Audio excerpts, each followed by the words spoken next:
बिस्मिल्लाहिर्रहमानिर्रहीम। अस्सलामुअलैकुम। उम्मीद करता हूँ कि आप सब खैरियत से होंगे।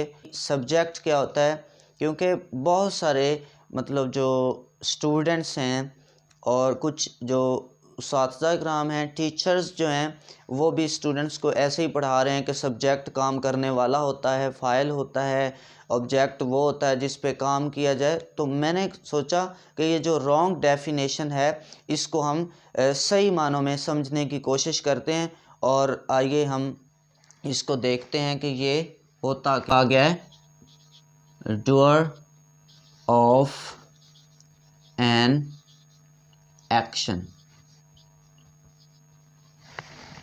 ठीक है जी। लेकिन ये देखें, ठीक है, मैं मानता हूँ कि subject is a doer of an action ही है, लेकिन ये देखें जब सेंटेंस है he is reading a novel, ठीक है, तो ये जी डूअर ऑफ एन एक्शन है, ठीक हो गया, मैं मानता हूँ। तो ये डूअर ऑफ एन एक्शन है और इसको कह दिया जी ये है सब्जेक्ट, और इसी तरह ये हेल्पिंग वर्ब, फिर ये वर्ब की फोर्थ फॉर्म और ये वाला ऑब्जेक्ट हो गया, सही हो गया जी। अब ये देखें, इसको अगर हम पैसिव वॉइस करते हैं ना, तो इसका तो सब्जेक्ट वाली तो वो डेफिनेशन वैसे ही ख़त्म हो जाती है। यानी ये देखें, जब मैं कहता हूँ कि आ बुक और इज़ आ गया, क्योंकि ये सिंगुलर है, आ बुक इज़, और ये फोर्थ फॉर्म की वजह से बी वर्ब की फोर्थ फॉर्म आ गई कंटिन्यूस को शो करने के लिए, तो इसको हमने थर्ड में चेंज कर दिया। यानी ये होता है ना फार्मूला, ऑब्जेक्ट सब्जेक्ट में और सब्जेक्ट ऑब्जेक्ट में, और ये हेल्पिंग वर्ब उस टेंस के मुताबिक, और ये बी वर्ब की फोर्थ फॉर्म थी, मेन वर्ब की फोर्थ फॉर्म थी ना, तो इसको हमने बी वर्ब की फोर्थ फॉर्म में कन्वर्ट कर दिया, और फिर आ जाएगा, इसको हम थर्ड फॉर्म में चेंज कर देंगे, रेड बीइंग रेड, और इसके फ़ौरन बाद बाय लगता है, और ये ही का इधर आ गया ऑब्जेक्टिव केस हिम।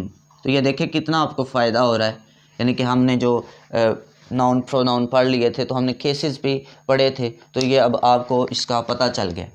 तो अब ये देखें, मेरा उनसे सवाल है, उन भाइयों से जो पढ़ा रहे हैं कि subject is a doer of an action, तो ये देखें, अब तो ये जो बुक है इसको फिर सब्जेक्ट तो ये है, लेकिन according to this definition of subject it is not a subject, यानी फिर इसको सब्जेक्ट ही ना कहे, तो ये तो डेफिनेशन मतलब सब्जेक्ट की इधर ही रॉन्ग होगी, क्योंकि ये देखिए ही तो कर रहा है, ही तो पढ़ रहा है, लेकिन अगर हम इस बुक को अब कहें कि a book is being red by him, तो ये तो ही तो इधर चला गया, यानी हिम बन गया, और अब ये जो बुक है ये अब सब्जेक्ट बन गया है। तो हमने पढ़ा है जी, या टीचर्स ने हमें पढ़ाया है कि subject is a doer of an action, तो ये तो डेफिनेशन मतलब डेफिनेशन के मुताबिक ये फिर सब्जेक्ट है, तो फाइल भी हम इसको कह रहे हैं, काम करने वाला भी कह रहे हैं, तो अब ये काम तो नहीं कर रहा फिर। तो मेरा उनसे सवाल है कि अब ये फिर काम क्यों नहीं कर रहा, और अगर ये काम क्यों नहीं कर रहा है तो इसका मतलब कि it is not a doer of an action. तो ये जब डूअर ऑफ एन एक्शन ही नहीं है तो फिर ये काम नहीं कर रहा, जब काम नहीं कर रहा, काम करने वाला नहीं है, तो इसका मतलब ये सब्जेक्ट ही नहीं, सही है ना। तो ऐसी बात नहीं है। सब्जेक्ट जो होता है, यानी ये बुक, अब बुक को हम कहें जी काम कर के पेज नंबर फलां जो है वो ओपन हो और मेरे सामने आ, मैं आपको पढ़ने लगा हूँ, तो ऐसा कभी होता है? बिल्कुल भी नहीं। तो इसका मतलब है कि ये सब्जेक्ट जो है ये डेफिनेशन रॉन्ग है। दूसरे सेंटेंस पे ही हमारी डेफिनेशन रॉन्ग है। तो जब हम रॉन्ग कंसेप्ट लेके आगे चलते हैं तो फिर हमें बहुत सारे मसाइल होते हैं। तो आइए हम सीखते हैं कि असल में सब्जेक्ट की जो है वो सही डेफिनेशन क्या है। तो सब्जेक्ट की सही डेफिनेशन है कि what is the sentence about, यानी इसकी सही डेफिनेशन है what is the sentence about, sentence about, कि किसके बारे में सेंटेंस है।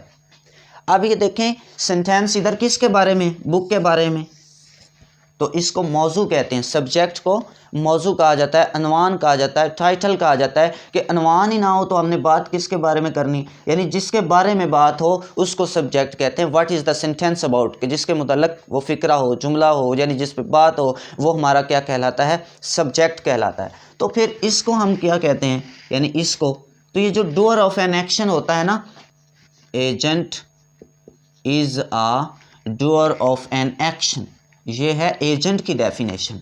तो इधर ये जो ही है ये एजेंट है, और उसके साथ साथ सब्जेक्ट भी है।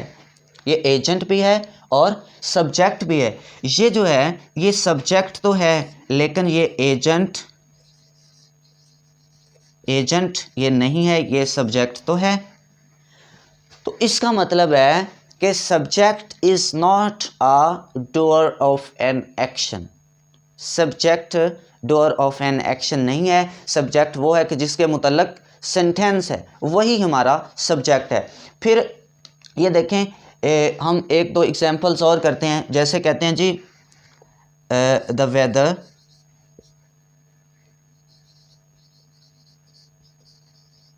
इज़, तो इसके अंदर ये देखें वर्ब ही नहीं है, यानी काम ही नहीं है, कोई एक्शन ही नहीं है, उसकी स्टेट को शो कर रहा है, यानी इज़ जो है। तो इसमें तो फिर मतलब मुझे अफसोस से कहना पड़ रहा है कि जब हम इसमें वर्ब ही नहीं है तो एक्शन ही नहीं है, तो डूअर ऑफ एन एक्शन कैसा जी, सही है ना। तो इसमें ये देखें द वेदर, ये क्या है, सब्जेक्ट तो है,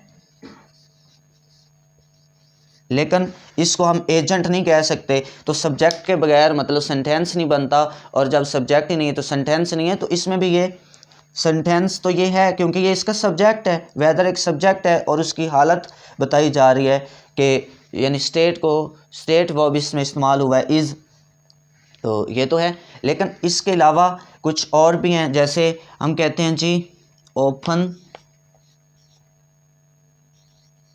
the door, open the door यानी दरवाज़ा खोलें। तो इसमें ये देखें कुछ कहते हैं जी इसका सब्जेक्ट हिडन है, ये है, वो है, तो इसमें भी सब्जेक्ट तो है, यानी सब्जेक्ट इसमें तो है जिसके बारे में बात हो। ये है कि सब्जेक्ट शुरू में ही होता है, ये सब्जेक्ट आखिर पे भी हो सकता है। तो इसमें सब्जेक्ट क्या है, डोर है, यानी ओपन द डोर, बात किसके बारे में हो रही है, डोर के बारे में। तो ये भी मतलब कंसेप्ट आप अपने क्लियर कर लें इसको देखते हुए। तो ये होता है सब्जेक्ट। सब्जेक्ट जो है वो डूअर ऑफ एन एक्शन नहीं है, और अगर डूअर ऑफ एन एक्शन है तो वो उसको एजेंट हम कहेंगे। सब्जेक्ट क्या है, जिसके बारे में बात हो। तो उम्मीद करता हूँ कि इसकी आपको समझ आई होगी, क्योंकि ये सब्जेक्ट की हमें पता होगा, कंसेप्ट क्लियर होगा तो आगे हमने चलना है जब हमने सेंटेंस बनाने हैं, अदरवाइज़ हम कुछ नहीं कर सकते। तो उम्मीद है कि आपको इसकी समझ आई होगी। तो मिलते हैं किसी और नेक्स्ट वीडियो के साथ, तब तक के लिए अल्लाह हाफिज़।